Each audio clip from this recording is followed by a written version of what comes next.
Hey everybody, this is Mighty Mike Schermer. I'm a guitarist and vocalist, and songwriter based in the West Coast, California, and you're listening to Talkin' Blues.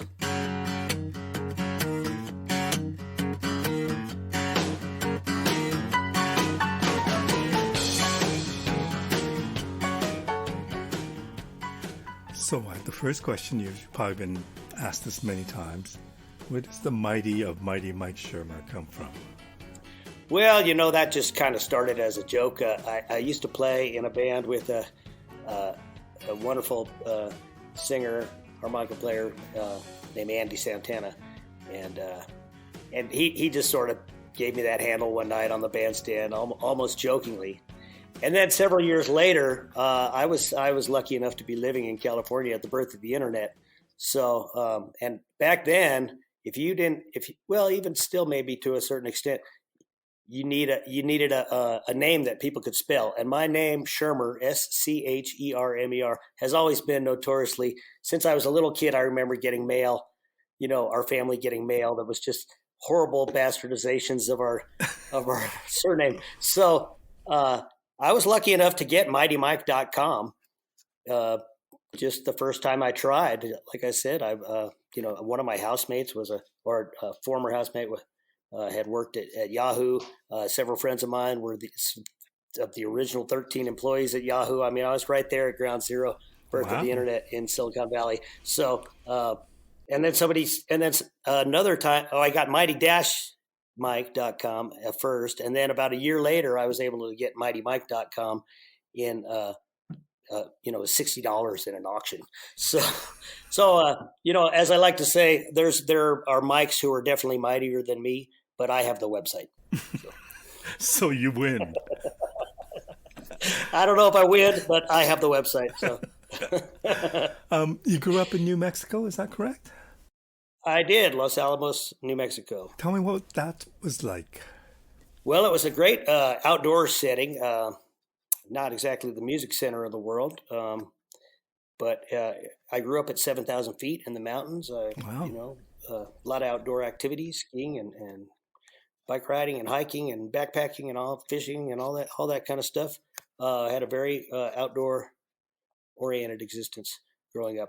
But the town is a very interesting place. It's the birthplace of the atomic bomb, and it's basically a company town where the only thing there is the National Laboratory. My father was a physicist at the laboratory there, and everybody there is highly educated. There's probably more PhDs there per capita than most places in the world, and it's a very interesting place. A lot of people who know a lot about one thing and think they know a lot about everything. And that's no slag on my people in Los Alamos. Everybody knows that. Everybody knows that we're a bunch of know-it-alls there. So it took me a long time to escape that in a way, And I think part of my journey in the blues was actually getting to know real people and regular people. The place where I grew up was really not a representative of the world in general. I mean, my graduating class was about 98% of the same kids that I went to sixth grade with. Wow. So, yeah, I mean, everybody graduated high school. Almost all of them went to college. It was not representative of, when I got to California and I met people from Berkeley and Oakland, and I was like, oh, okay, this is how the world actually is. I started going to blues clubs in West Oakland, and that was an eye-opening experience. So, you lived there all your teenage life? Yeah, my deformative years, as I call them. So. 8. I think we moved there when I was 7 or 8, and I left when I was 18, as quick as I could. So music came into your life, or you started playing guitar around the age of 10. Yeah. How did that happen? Well, I wanted to be a drummer originally. I was banging on pots and pans in the kitchen, and my parents already owned a clarinet, and there was coincidentally a clarinet teacher about two doors down the street. So they said, "Oh, if you play this clarinet that nobody's playing and you get good at it, we'll let you play any instrument you want." So after about a year in the band, I was about 8 years old at the time, and I think this has to do with me being a Leo and a kind of maybe a bit of a control freak a little bit. I saw that the first chair trumpet in the school band was like the top guy in the band. That was the chair to shoot for, and so I started playing trumpet. and I played that for a couple of years. And then concurrently, I also went to a music camp about that time, 10, 11 years old. I went to an incredible music camp up in the mountains in New Mexico called Hummingbird Music Camp. And it was a wonderful place. And one of the best things about it is they would let you try any instrument you wanted. And they actually had a band called Transfer Band where you would play an instrument that wasn't yours. You would start on Wednesday, and then you actually gave your first performance on Sunday of that same week, which I can only imagine how that sounded. I'm glad there wasn't cell phones and recordings at the time, but it was a great environment, and I went there 3 or 4 summers in a row. And I actually went back there a couple of years ago and visited the place, and they're still functioning there and doing great. Oh, that must have been cool. So that was a great environment to be in. So that's where I started playing guitar, just acoustic guitar, learning folk songs and Beatles songs and stuff like that. And then my sister had a friend named Maggie Wing. I'll give a shout out to Maggie Wing, who was my first guitar instructor. And she taught me, I think we learned the Eagles songbook and some Neil Young songs, and just learning how to strum and play and sing. I hadn't heard any blues at that time. That came a little later when you... Kind of evolved, yeah. Well, later in high school, and then, of course, the things that go along with high school, such as marijuana, I think probably inspired some of this was getting into rock and roll, and especially guitar rock. I was really into Hendrix and Clapton, and Stevie Ray had just kind of come on the scene then. I think he had his first album out right about when I was 16 or 17 years old. So blues rock, I got very into. I saw a B.B. King concert in Santa Fe, New Mexico, and I really dug it, but I don't think it blew my mind open the way that when I was 18 and I moved to Santa Cruz, I saw Albert Collins within about the first month that I got there. He played on campus. And man, when I saw Albert Collins, it was over for me. It was like one note, and all the hair stood up on my arms and the back of my neck. And I said, I don't know what that is, but I have to have that. And I was standing outside the music store the next day with about $500 or $600 in my hand, that I'd gone to the bank at 9:00 and the music store opened at 10, and I was waiting there to buy a Telecaster. The owner of the store had to push past me to open the door and let me in there to buy a Telecaster. So. Wow. So you automatically thought that it's the telly. It's not his fingers. It's nothing else but the telly. Well, no, I knew there was more to it than that because I'm still trying to play that first note that I ever heard him play. And, I'm still searching for that sound, but it was more him, I think, than anything. It was Albert. He was just such an approachable, wonderful man. He put on such an incredible show. And it was, I think for me at that time, I was 18 and I was into rock music, and Albert came out. I guess the blues I had heard I liked, but it just didn't speak to me as much. But when Albert came out, he hit one note, and it was so loud and powerful and big and huge. It was everything that I had heard in rock and roll, but it was one note instead of whereas Stevie Ray would come out and go, play a flurry of notes. Nothing against Stevie Ray Vaughan. I love Stevie Ray Vaughan, but when Albert did it, he did it with one note, and that's what spoke to me. Just telling that story, I'm getting chills right now, But you're certainly not the only person who was so greatly affected by it. Yeah. Well, and a lot of my friends in this music have a similar story about hearing Albert King or B.B. King or somebody first time and seeing him in person up close and personal. And then, of course, meeting them. I think that was the big thing. I'd been to some rock concerts and stuff, and you were just way in the back, and they were just these little figures on the stage, and they were, but at a blues show, boy, there he was right there, and he walked through the crowd with his 2,000-foot cord. He looked me right in the eye, and it was, So did you get a chance to talk to him that night? Not that night, but I did run out and buy that Telecaster the next day. And then about maybe not that much longer later, he was playing on the West Coast a lot back then, and there were a lot of West blues clubs around California then and shows. So I think I chased him around a couple times to a couple different concerts. He came to a club called O.T. Price's that was in Santa Cruz, and I wasn't 21 at the time. You had to be 21 to get into the club. And so I tried to sneak in the club, and I got kicked out, and then I saw his bus there, and I walked on the bus with my guitar. I wanted to get it signed by him. And I walked on the bus, and there he was, just sitting there. He was smoking a cigarette. He was watching Magnum PI on a little portable TV. The whole band was on the bus, and he just welcomed me right on there. His mom was there. His mom lived in East Palo Alto at the time, and so he had some family members there. And he's like, "Hey, how you doing? You know my mom?" And he like introduced. It was just it was like it was just so personal and awesome. And then I was like, I can't come to the show. I'm not 21. He said, oh, okay, But then I kind of peeked through the window for most of the show. I was so crazy about Albert Collins. I just hung outside there and looked through the window, stretching my head up above to get a peek at him. And then when he did that thing where he walked through the crowd playing Frosty, he walked all the way through the crowd. He walked out the front door. He walked up the front steps, and he was standing in the middle of Soquel Drive playing the guitar with cars weaving around him, and the whole crowd was out in the in the front lawn of the place. And when they all went back in, I just snuck back in with them. So I got to see the end of Frosty and the encore, and so that was the first time I met him.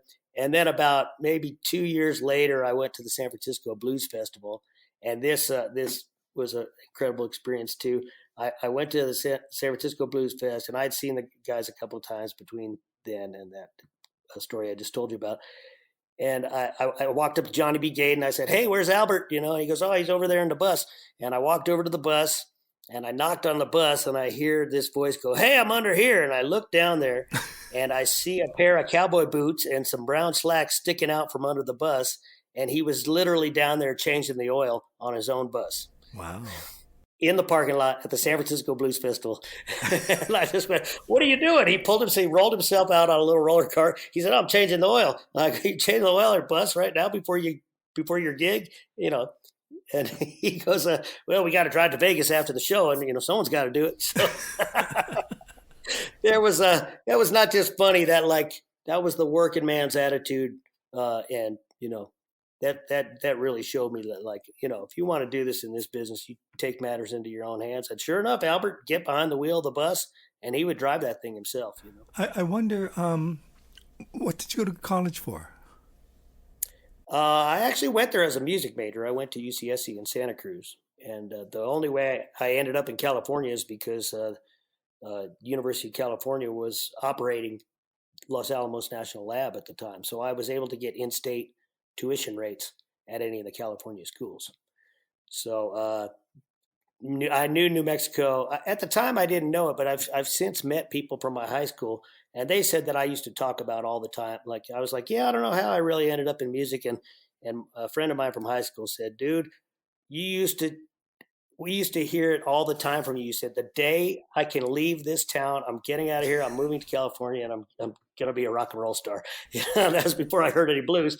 I quickly got over wanting to be a rock and roll star, but apparently I did always want to. But you went for music, which meant that you were pursuing possibly a career in music. Yes or no. I was more just going to college, and also the first time, I don't know if you've been to Santa Cruz, but the first time I landed there, I was just like, I'd actually applied to Cal, and I was going to end up at Berkeley, which would have been in retrospect, I'm not sure that would have been the right fit for me, because I'd come from a small town, and I was really pretty much a country kid, mountain kid. And I think if I had ended up in Berkeley in 1984, that would have been a bit of a culture shock to me.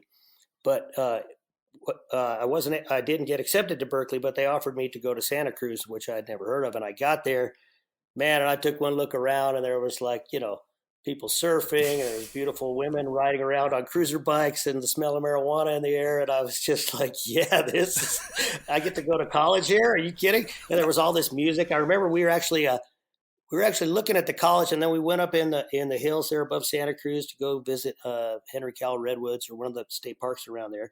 And we stopped in this Mexican place to eat. I think it was called Tampico Grande at the time. And Hank Ballard and the Midnighters and the Fabulous Thunderbirds were playing a show there, and I was listening to their sound check, And then the week I was there, the Robert Cray Band was also playing on campus. I didn't get to see them play, but they were playing on campus at the same place where I ended up seeing Albert Collins a year later. So I could tell I was in it was going to be a good place for me and a good fit. So, and it was. Yeah, there was a lot of music in Santa Cruz at that time. So. At what point did you decide that you wanted to pursue music as a career? Like I said, my high school friend said I always wanted to do it. And I was really more just going to college because, well, my sisters had all gone to college, and I didn't want to be the one kid to not finish college. I was already playing in bands.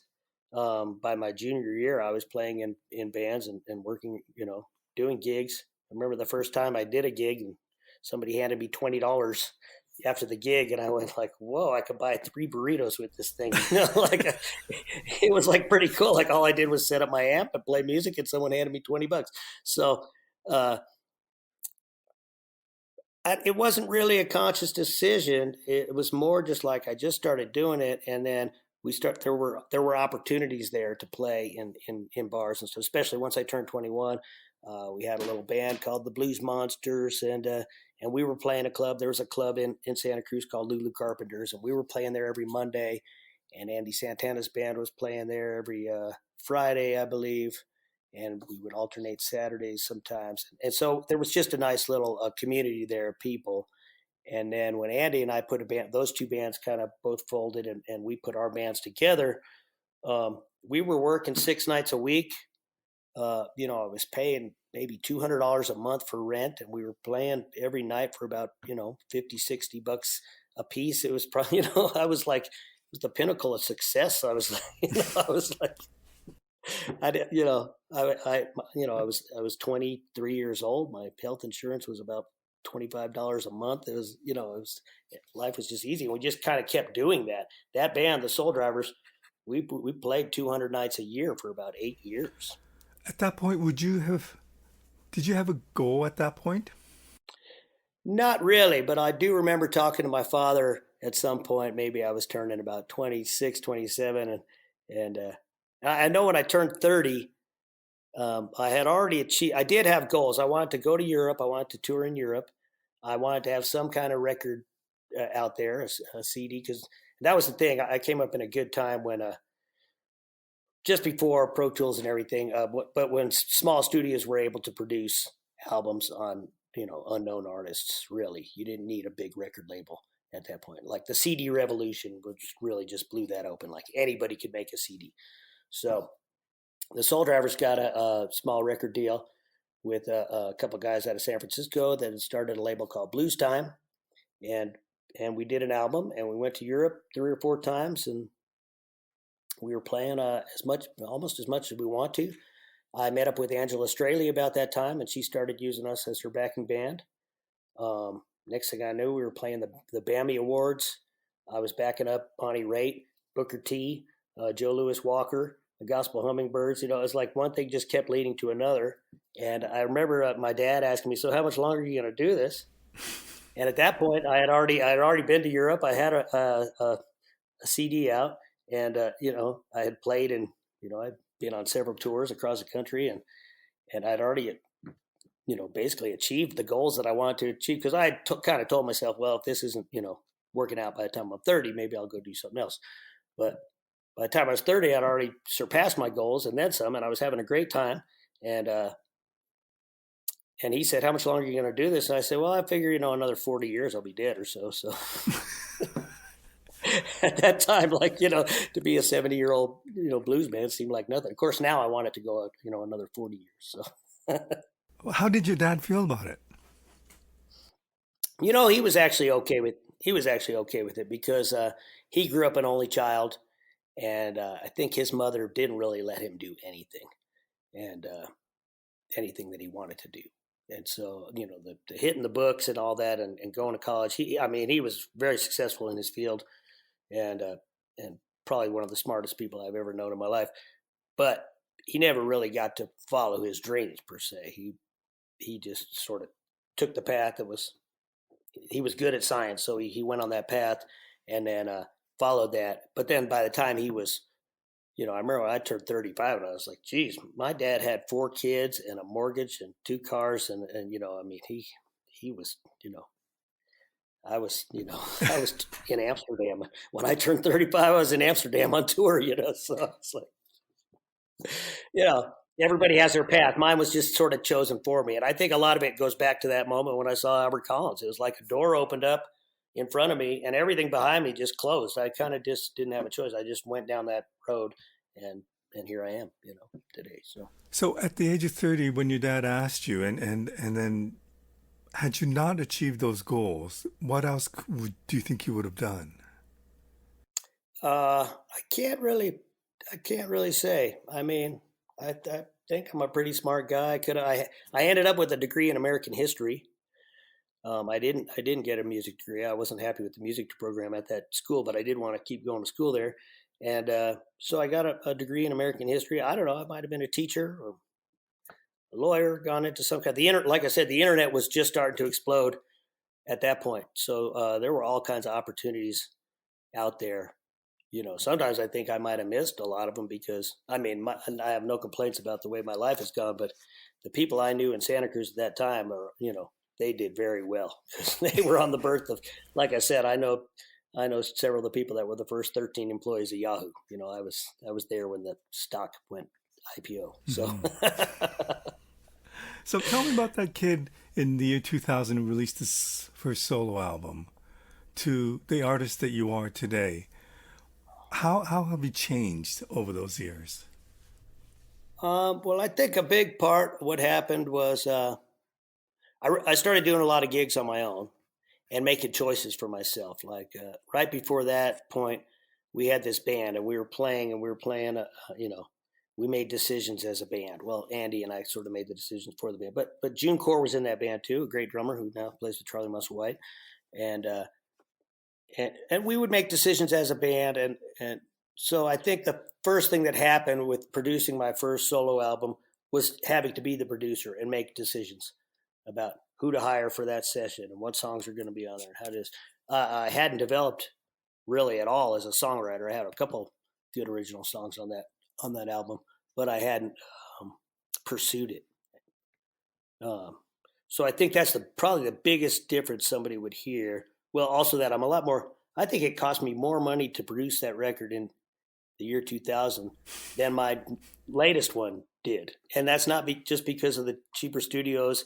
It's because I'm just better at it and much more comfortable in the studio. I'm not redoing guitar tracks over and over, or redoing my vocals, or I'm much more comfortable just playing what I play and putting it out there. So probably just a comfort level, and also the songwriting. My songwriting has grown by leaps and bounds since then. So. Okay, so when I talk to musicians, they talk, when I mention your name, they describe you as a songwriter first. Yeah. And obviously that's probably the way you want to be known. Tell me, when did the importance of songwriting occur to you? I think it was sort of, I sort of backdoored into it. It was more like, well, I remember when I was touring with John Namath, and we would talk a lot about music. And John Namath had said he had read a book called The Indie Bible about, suggest it's a book that's out there. Suggestions on how to live a life as an independent musician. And he said one of the things he read in the Indie Bible is if somebody tells you you're good at something, is to listen to that. Like, it's not necessary. If somebody tells you, wow, you're a good songwriter, it doesn't mean necessarily that you're not a good singer or that you're not a great guitar player. They're just telling you that, like, this is what I think you do best. And the Indie Bible even takes it to the point of, like, if you write a really good promotional email, or you get people, or you're good at hustling up gigs, if you're really good at getting gigs and people say, man, you're really good at getting gigs, maybe you should be a booking agent and not a musician. If you're really good at writing promo and talking about things that are coming up, or promoting your new record, or promoting a gig, maybe you should be a publicist and not a musician. So I sort of took that, like, I just kept getting positive feedback on my, not that I don't get positive feedback on my singing and, man, especially guitar playing, because I've had this career where it's been my solo work, and also I play guitar with other artists as well. So I get a lot of positive feedback on my guitar playing, but I know in my heart I'll never be as good a guitar player as Chris Kane or Kid Anderson or Charlie Beatty or Duke Robillard, or I could, Anson Thunderbird, I could name lots of guys in the blues right now that will play circles around me. There's guys I've never even heard of. I moved to Austin, Texas in 2009. A guy can serve your pizza down there. He probably plays better than you. So you don't want to, it's just follow the things. Like, if somebody says, good dog, keep being a good dog. So. Okay, so how does one become a better songwriter? That I don't know. I really don't have any tips. I don't consider myself. I just follow songs as they come to me. I'm not one of this. My my songwriting heroes all talk about. If we were talking about great songwriters, I'm not even talking about in blues. I'm talking about Tom Petty, John Hyatt, Elvis Costello, Bob Dylan, just to name a few. Um, Guy Clark, Robert Earl Key. The list goes on of great songwriters. A lot of them sit down and write songs every day, whether they feel like it or not. And that's a craft. I'm not really that type of songwriter. I go through phases of my songwriting where I can write 10 in a week and then maybe have nothing for a month. So I just follow the inspiration when it happens. But one thing I do like to do when I talk to other people about songwriting, or they say, "Hey, what do you think of this song?" I want to hear the story in the song, because to me, that's what a great song should tell a story in 3 to 5 minutes. To me, it should make me feel something, and it should tell a story that more than one person can relate to. I think that's an important thing too. Like, a lot of people write songs that are so personal. I'm sure you've had this experience where you listen to somebody's song and it might be a good song or have a catchy thing. It's almost like you're reading somebody's diary or something. It's Right. almost like, you know what I mean? Yeah. It feels a little personal and awkward, and it's like, oh, did you write that song? Whereas I think, and another thing about the blues has always been transcendent of of the person singing it. You don't have to have. Everybody has felt pain. You don't have to. Not everybody obviously has come from. I come from a pretty privileged background. I come from a different background. I don't. I haven't lived a life of the blues, but I have lived through pain and heartache and loss. I've lost my parents. I've been through relationships that have failed. I've been through. Everybody has experienced pain at some point and can understand that. Everybody has experienced joy. Everybody can experience a joyful tune. Everybody can experience. So I always try to write, not necessarily in somebody else's voice, but that's a good thing to do sometimes too. But just try to write for other people. Let it transcend yourself. I think. I know you're considered a blues musician. I know that you're greatly influenced by the blues, but when I listen to your music, I don't necessarily always just hear blues. Is Absolutely. that ever an issue? Is that ever a conflict? It was.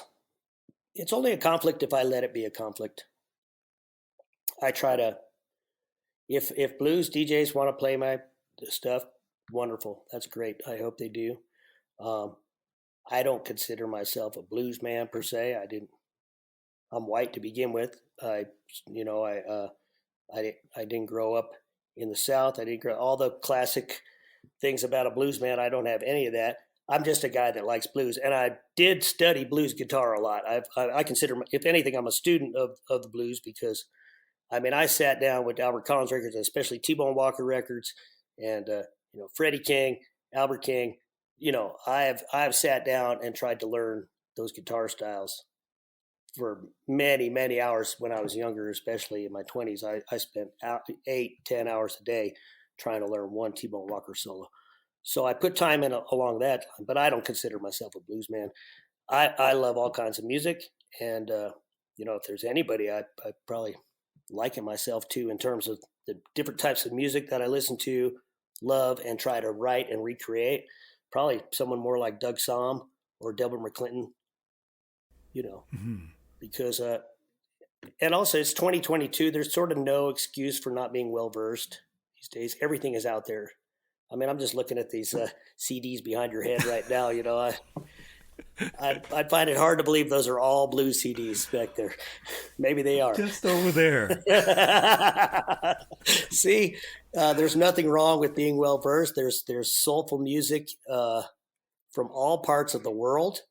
You know, I mean, I love all kinds of music, and every time I've heard a lot of music, I actually, just when I think I'm not going to hear a student of mine, actually, I picked up some online students during the pandemic, and one of them he's a geology professor, and he has done a lot of work in Trinidad and Tobago, and he knows a ton about calypsonians and calypso music, and he turned me on to a lot of great calypso music. And to me, that's like, well, that's the blues of Trinidad. Mm-hmm. To me, and they tell stories. Doesn't not necessarily blues tunings or blues format, but they're telling stories. They're speaking from the heart, and in that respect, it's just like blues. Okay, you mentioned the fact that you're a solo artist, but you also have played with a lot of people. Tell me about the different approach between being a solo artist and being the guitar player for Marsha Ball or playing with Elvin Bishop. Yeah, well, I think first of all, I think every sideman should have their own band at some point, so they could experience the challenges. I mean, the complaints that I hear from sidemen 9 times out of 10 are like, well, you've never done that, have you? You have no idea how hard it is to get 5 people in the same place at the same time, pay them all, pull the gig off, pay them all, have everybody be happy, you know, uh, and vice versa. I think it'd be a good idea for all the bosses out there to be a side man once in a while and see what the challenges are like from that side. So I do try to separate those two things. I try to go into each situation. If I'm being a side man, I try to, like when I'm touring with Marsha, I'll delicately make suggestions wherever I can, but I know it's her band and it's her. She's the boss, and ultimately, she has any power of veto, if not more than that. So, fortunately, I've worked with all great bosses. I've never had to work with, or if I did, it wasn't for very long.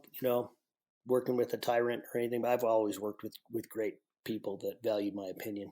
So, but you do have to keep those things separated, and you kind of have to remind yourself once in a while along the way that this isn't about you. This is about making somebody else sound as good as they can sound and get their business done as well as it can be done.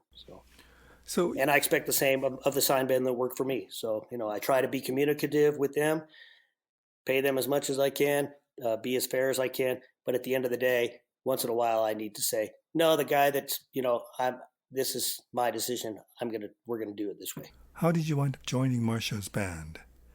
This is like 2009, right? Yeah, 2009, I joined her band, but I first met Marsha Ball when I was 23 years old. I was playing with Angela Straley. And I should mention that just about everybody I've ever worked with, if I were to make a family tree, it all goes through Angela Straley. Like when I first started working with Angela, she had, even if she is not a household name, there are so many musicians and other singers and front people and people in the business that know her, respect her, or at the very least are aware of her. When I started playing with her, which I think was 1993. And through her, I met, like I said, everybody: Maria Muldaur, Elvin Bishop, Marsha Ball, Tracy Nelson.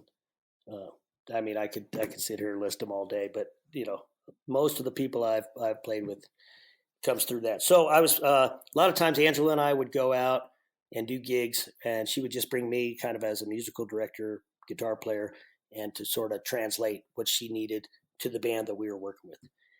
And we did a gig with Marsha on Mountain Stage, actually on NPR, and we used Marsha's band and we played, and that was the first time I met Marsha, and we crossed paths over the years. And then we crossed paths later again. I was playing with Elvin Bishop, and we crossed paths on the Blues Cruise. And I was playing, and it was 2 years in a row, actually. I was playing with Elvin, and Marsha was also on the Blues Cruise. One year she had a great guitar player named Mike Keller on guitar. The next year she had another great guitar player named Andrew Dafziger. And as much as I love Andrew, and I saw him, I was like, well, who's this guy? How come you didn't call me? And she goes, well, you don't live in Austin. And so, you don't live in Austin. I say, well, next time, that's true. I don't live in Austin, but if it comes up again, let me know. Maybe I'll make a move or whatever. So Andrew had a baby and wanted to get off the road, and they called me, and it couldn't have come at a better time in my life. I know this is going to sound a little corny, but I had just gotten out of an 8-year relationship. My dog had died, it was like a country song waiting to happen. I had to move to Texas, you know. It's like On a pickup truck. yeah, right. So that's how that came about, and it was a perfect life change. And also to show up in Austin and already have the gig with Marsha was a huge thing, because Austin is such.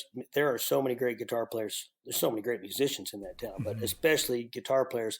Just show up there. I had wanted to move there several times in my life, and it was always just terrifying just to go there and be guitar player number 4,530.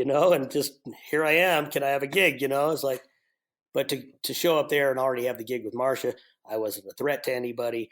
I wasn't there to try to take over the music scene. I had no agenda other than to just go there and be a part of that music scene, get to know people, get to know friends, and mostly to listen to great music. That was the first time in my life I was able to just walk out the door and hear great music any night of the week, anytime I wanted to. So Does the way you play guitar change playing behind a pianist? definitely, yeah, you have to play, especially a pianist like Marsha, who plays. She plays a lot. She has a heavy left hand and plays a lot in the right hand, and she really doesn't need a band. I mean, she's nice enough to employ a band and to feature us a lot and yell our names a lot throughout the night, and take us all over the world. But I mean, she can sit there and play piano by herself, and it's every bit as entertaining. So um, yeah, it's a matter of finding your parts. She does like having when your solo comes, to really just step on the gas and make it count for those however many bars that is. And then also in that band, we have a single saxophone player, so I end up playing basically the trumpet parts, but on guitar. So Okay. there are a lot of horn parts that are covered by that too. So that's one thing. And I did that in Elvin's band a lot too. We had a trombone player named Ed Early, and I would play horn parts with him, because Elvin is the same thing. It's like playing with another great guitar player. It's like, well, where do you find your spots? So So, what is it about you that finds you working with all these great musicians? uh, I mostly chalk it up to luck, but also just being available and saying yes, being responsible and professional, and knowing the music. I think when you said, like, how do you play with a pianist like Marsha Ball? Well, how do you play with anybody? Um, I think doing my homework in blues and soul music and rock and roll and all the music I've listened to and sat down and learned, and then getting on gigs, every bit of that is more and more knowledge, more and more experience all along the way. So every time I do get a call for a gig, I'm bringing all that knowledge and experience to the table. And it's not just what to play. Most of the time, it's what not to play. And I think, by listening, if you listen to, say, a Wilson Pickett record, or you listen to guys like Steve Cropper, or any of the old soul music, there's not a lot of guitar on, but the guitar parts are important. When they come in, they poke out, that boom, they're there. They have to be there. They have to be played with good tone and good feeling. But it's not like a guitar band. And so that's just one example. Like when I played with Howard Tate, 9 people in that band, big. It was really about the horn arrangements and the singer. The guitar parts were important, but they weren't big. They weren't huge. They had to be there at the right time. So knowing your role, I think it's like playing on a sports team, I suppose. How long did you play with Howard Tate? I think that was about 6 years total. Wow. Right after he was rediscovered, and he did a few gigs on the East Coast. He had a band out there, the Uptown Horns, and then he came to California. They brought him out for a Village Music record showcase. Actually, him and Betty Levette was both their first performances on the West Coast, as well as Howard's Wow. first performance since the '60s. He had been out here. He'd been out in San Francisco in like '69, I think, and then he completely disappeared from the music business. And then Betty Levette, it was also her first show ever, I think, on the West Coast. And it Wow. was a little place called the Sweetwater in Mill Valley. And then we did the San Francisco Blues Festival on that same tour. And he really dug the band. It was put together by a guy named Austin DeLone, who I've been playing with for years. And Austin put together a band of people that listened to those early Howard Tate records, and everybody was on the same page as far as trying to recreate that sound. There was no other agenda there than to just like really just recreate the sound of those first two Howard Tate records. That's all we were thinking about at the time. So I think he really appreciated that, and it worked out really good. There's a song he does called "Get It While You Can." Yeah, Just a stunning song. Yeah, and all those songs were written by Jerry Ragavoy, of course, and who I listening to those records that really informed my songwriting a lot. And I got to hang out with Jerry. He came on the gigs a lot of times, and he was a very stickler about tempo, everything being in the right tempo, and everything had to be a certain way. But I learned a lot from that, like the way he put together a 2 or 3 minute masterpiece was really like, wow, there's so much in that. Get It While You Can's a perfect example. Mm-hmm. What's it, 2 minutes and 40 seconds long, and it's just all it makes you want to do is hit play again as soon as you're done. Yeah. You have a new album out. I do. Tell me about that. It's called Just Getting Good. It was a lot of songs that I wrote during the pandemic. Was the pandemic a difficult time for you? Yeah, I wouldn't say a difficult time. I didn't get COVID until, if at all, I got it way later in the process, and I was already vaccinated. So I didn't have that. My friend Paul Osher died of COVID. That was hard. That was about a year ago yesterday. It was a hard time, I think, for everybody. It wasn't any harder than me, obviously, and a lot of people had it way worse than me. But it was also a lot of things became clear. I think a lot of people have had this same experience where I think the pandemic for a lot of people made us think about, when it all comes down at the end of the day, who do you want to be with? Where do you want to be? What do you want to do with your life? A lot of people are changing jobs and move to different places. And, it made a lot of people reevaluate what they're doing with their lives. So in that respect, it was good. And I think a lot of these songs reflect that, especially the fact that my wife-to-be, Kimmy Pickens, helped me write a couple of songs, and she sings on it a little bit. And because I didn't have anybody else to play with, we hung out and, and actually I didn't even know she was a singer really before any of this. And she's a wonderful singer. She's not a blues singer. She's more of a country singer, but she has a beautiful crystal clear voice. And we definitely put it to good use on this record. And it was an interesting album for me to do because I didn't have 12 songs ready to go. Every other album I've done, I've had, 10 or 12 songs ready to go. And it's like, here, guys, here's these songs. I'd maybe just send them a little demo and we'll go in and hash them out in the studio and we'll do them in a couple of days. And then I'll, put the finishing touches on it later. So it's more like one big project and we go in and we do it. Whereas this one, we sort of just did it when we could throughout the pandemic, when people felt safe and when things were good. And at different times, we would get down to the studio together and maybe knock out one, two or three songs at a time.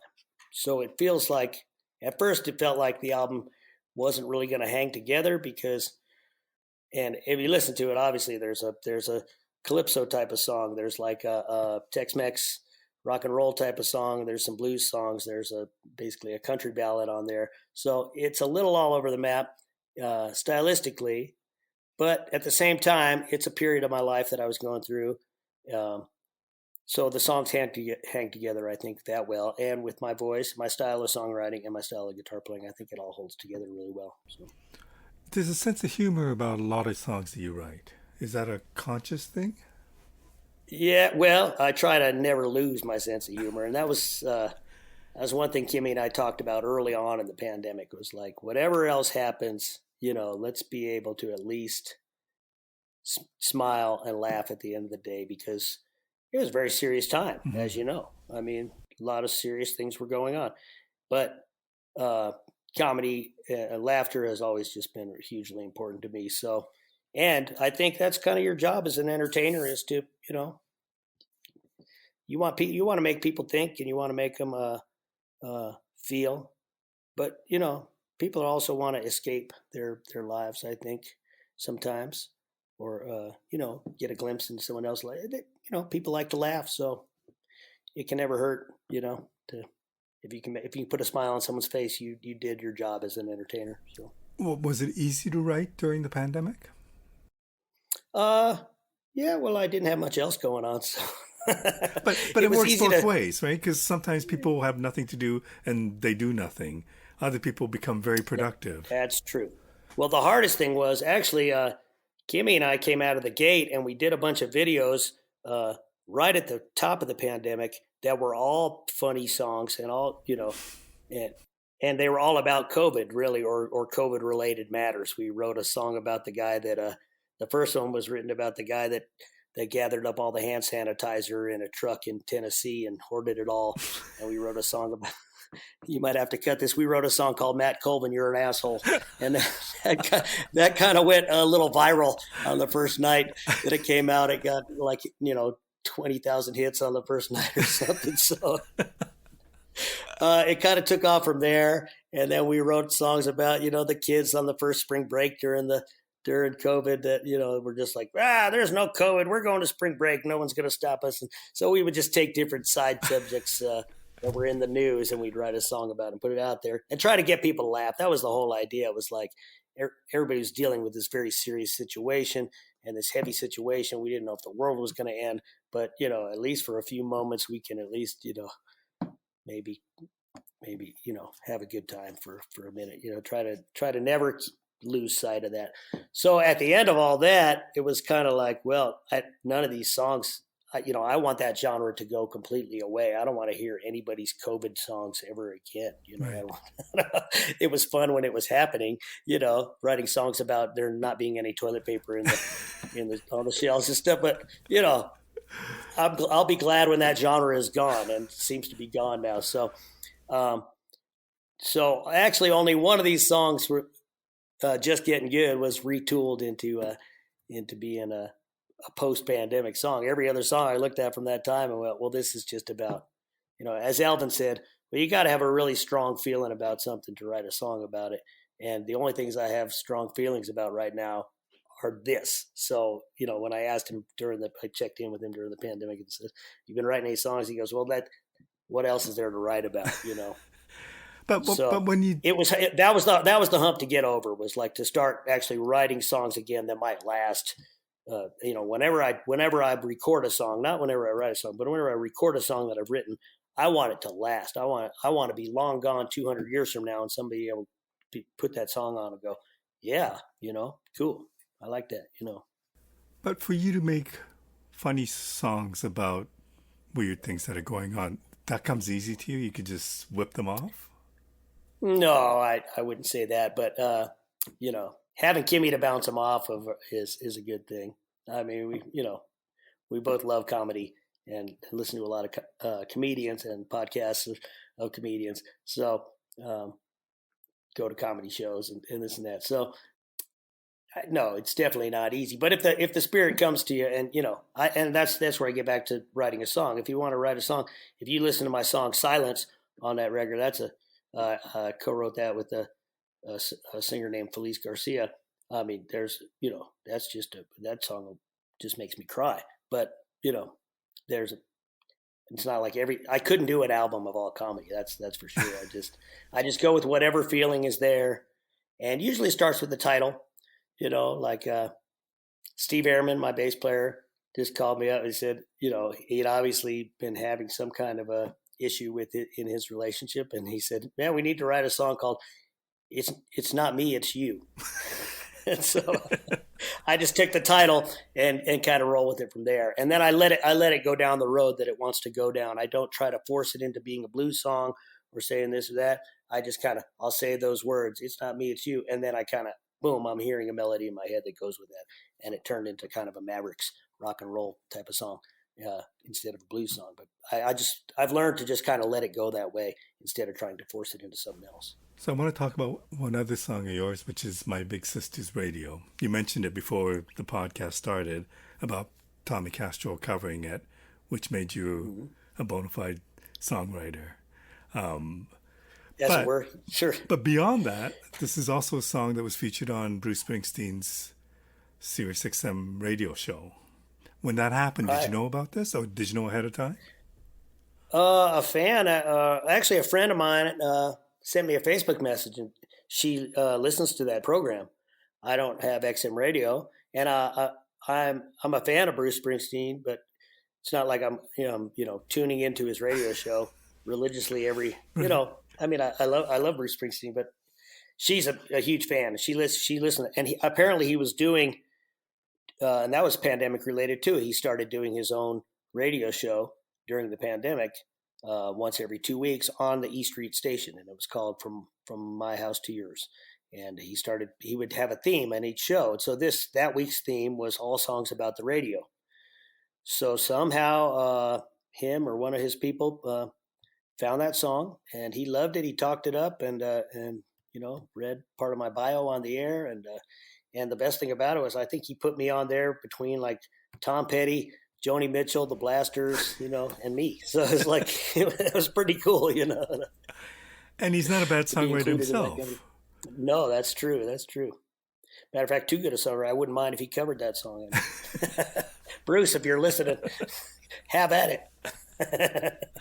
What does that mean to you? So yeah, that was good. But I did notice a bump in website hits after that, and I was getting messages from a lot of people in New Jersey. Obviously, he's got a lot of fans in New Jersey. So, and then somebody sent me the transcript of the show. There was like somebody that's so into that show that they transcribe it Wow. every week. And so somebody sent me the link to that, and then I went and looked that up, and I was able to kind of milk it for all it was worth on social media. So. That's fantastic. Yeah, but it was great. Yeah, it was great. It really that song has just keeps showing legs. I did it in 2007. It was great. It was already good for me. I don't know if you know much about beach music in the Carolinas. No. There's a sort of subgenre of R&B music called beach music, and it was popularized by kids in the 60s and 70s. They would go to the beach bars along the Carolina coast, Okay. and they would listen, and they would do a dance called the shag. And the shag is really the songs have to be a certain tempo, and they really like them to be in a certain groove. There's never any like wailing guitar or anything. Some blues songs cross over into shag dance and beach music, but if they do, they're never like ripping guitar or anything. They're more just like nice nugget songs, and they tend to be at a certain tempo and a certain groove. And they picked up on that song, and it was Carolina Beach Music Song of the Year that year. And they flew me out to the Carolinas a couple times to play the awards ceremony and to play one of their big dances. And so that was cool. And then Tommy did it a couple years later, and then I got all kinds of press from it on that, and it also helped my solo career, just becoming known as a songwriter after that, and people started paying attention. And then every time I think it's going away, then boom, Bruce Springsteen hears it for the first time, and it's right back where it was. So I've been got very fortunate with that song, which took me 15 minutes to write, by the way. So. Okay, so tell me about that. I mean, you would have never known in that 15 minutes that this would have been something that has a life of its own. And Right. there might be other Yeah. songs that you've written that you might think are better or more special to you. How do you view things like that with your songs? Yeah. Well, I think that just goes to show you the nature of music and how it speaks to people. You never know. And that's why really, if there's songwriters out there, record even, and it's really hard right now because there's like almost no financial gain in putting out albums these days. It's really, I was lucky to have my last 7 albums come out at a time where I could stand up there on the bandstand and sell them off the bandstand on the breaks of my gigs. And, if 1,000 CDs came in the mail, I would be like, boom, there's $10,000 right there, Right. like, but now like it's really hard it's getting harder for songwriters to think about like, is it really worth it to like construct an album of these songs or even put out this single? Like, is it even worth it to me? So I guess that's a long way of saying it's good to have your songs out there. You never know where someone, the right person, is going to fall on the right ears. Could end up in a movie or a commercial or something. It could, you never know. That's just the commercial part of it. Even better is if you can touch somebody's life through that song. And that's been the best thing about that song is getting to hear, because, and we talked about this earlier, how your song always needs to, a good song will always transcend the person that wrote it, the person that's singing it. Tommy heard that song and he said, "This is my story too." A lot of people have told me that, like, "Oh man, I used to stand on my bed, and point my radio at the roof, and I would get things from this station." Or I used to wake up on before my parents got up and dominated the radio in the morning, and I could turn on this and I could get this station. People told me their own stories. I used to go into my sister's room and listen to her albums and this and that. People, I got to hear so many people's stories of how they first discovered music or discovered a genre of music that touched them and changed their lives. That's been the best thing about that song, really. But at the end of the day, that song came about. We were sitting around at dinner one night and somebody said, "So how do you get a song on the radio anyway?" And just jokingly, I said, "Maybe if you put radio in the title." I don't know. And then the next day, I was kind of just sitting around plunking on the guitar, and I had been wanting to write kind of a Sam Cooke style shuffle just to put into the live set, because we didn't really have anything at that time. And I had gotten to a point where, like, instead of learning a cover song, anytime I felt like my live set needed a certain tempo or a certain groove, a certain style of song, instead of doing a cover song in that spot, I wanted to do an original song. So I just started plunking the song and singing the hook, "Radio, radio," and it just, next thing I knew, like I said, 15 minutes later, that song was completely done. So it was just a moment of inspiration and, random luck occurrence, really, or maybe things lead you to that road to where you're ready to write that song at that moment. I don't know. Do songs come that easily to you often? I mean, because I hear both stories. The good ones do. Yeah. And a lot of people, other songwriters have told me that the good ones seem like they take half an hour. They write themselves in a half hour. You get an idea and they just put it up, 3 verses and a bridge. And it's like, wow, maybe you make a few little tweaks along the way. And the ones that I really like work on for a month and try to construct, those ones never seem to pan out. They sometimes turn into a good song, but they don't turn into that song, that they don't turn into a hit. But that's okay. Yet not every song's supposed to be a hit. So, does that change your approach on how you write songs? It changes my approach on how to do an album a lot of times. Like, not that I'm throwing filler in there by any. I want all the songs to be good and to speak to somebody, but not every song has to. If you try to write a hit, there's very few people that can write a hit every time they sit down. I mean, there are some people out there, but even if you think about it, like, just go to Apple Music sometime and look up essentials of some of the greatest artists. You get about 12 down, and you start going, I don't know that song. I don't know that one. Like, some of the greatest songwriters in history, Mm-hmm. Really are good for about 10 or 12 mega hits. I mean, even Bob Dylan, the Beatles. The Beatles, probably the Stones, probably the ultimate example of like hit songwriters. And maybe you get to 25 before you'd start going like, that wasn't that big a hit, So yeah, I just try to write a song. If somebody likes it, great. I hope they do. Like I say, I'm always trying. I'm never writing just from my diary or anything like that. I'm trying to write a song that other people will relate to, but not everything's for everybody, right? So based on what you said about the concerns about albums these days, does that change things? I mean, you're a songwriter, so you have to keep writing, but whether or not you record them and sell them as a CD, is that a worry to you, or how does that work? It's just different. It's just going to take a mind readjustment going forward. This is really the first album.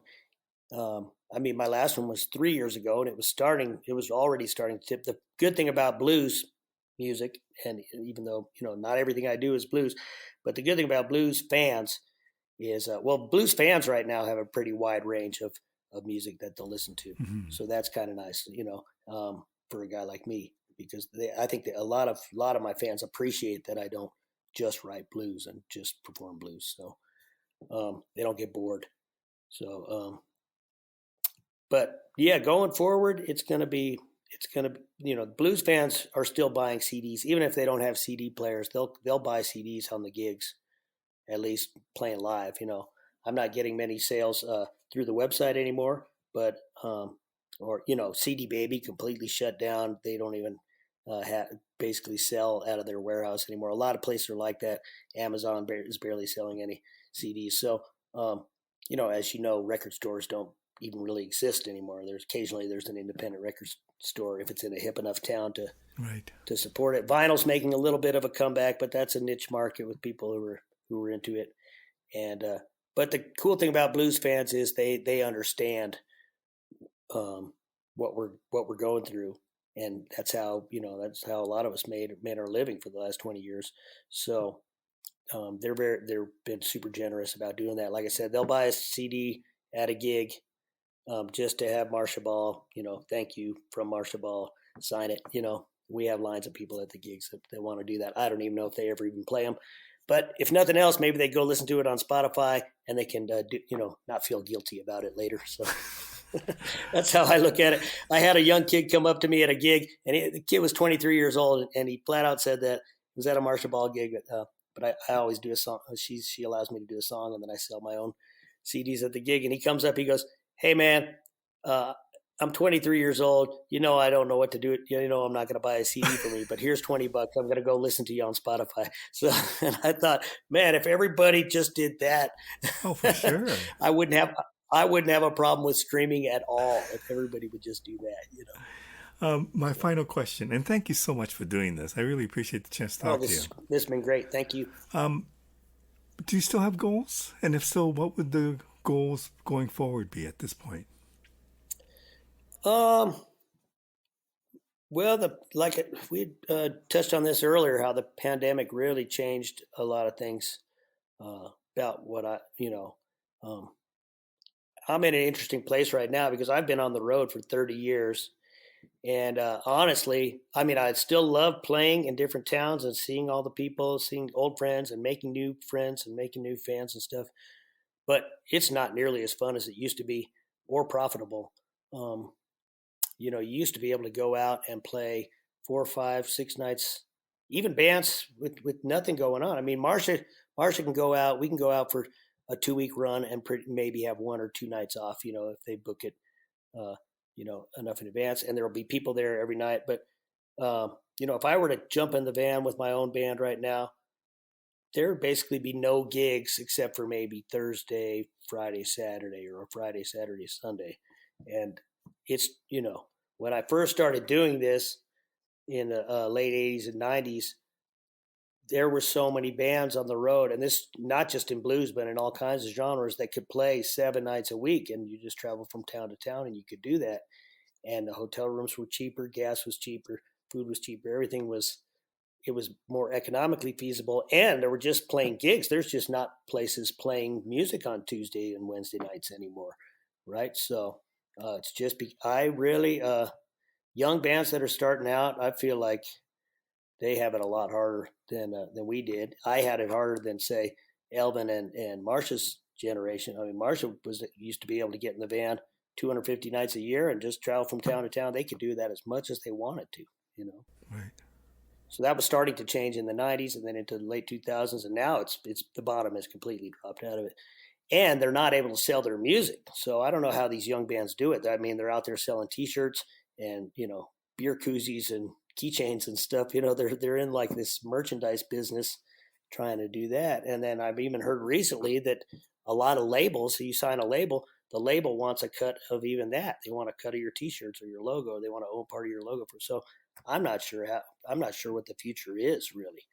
But in terms of my goals, my goal now is I'm 56 now. So my goal now is to just enjoy every bit of it. Like, not, I want to take any gig. I want to take any opportunity for the right reasons that make sense. Either make sense for my career or make sense financially or make sense because, I'm going to really enjoy it. It's just because, life's too short to not have a good time. So I just want to have fun the rest of the way out. So whatever that entails, whether that's staying home or going out on tour, I just want it to make sense. And I'm a lot more clear about lot more clear about that now than I probably used to be. I used to jump at every opportunity. So, well, I presume you will continue writing your songs, your great songs. Thank you. I hope so. What always happens is when I put out an album, then I kind of go into PR mode, and I'm really just, everything.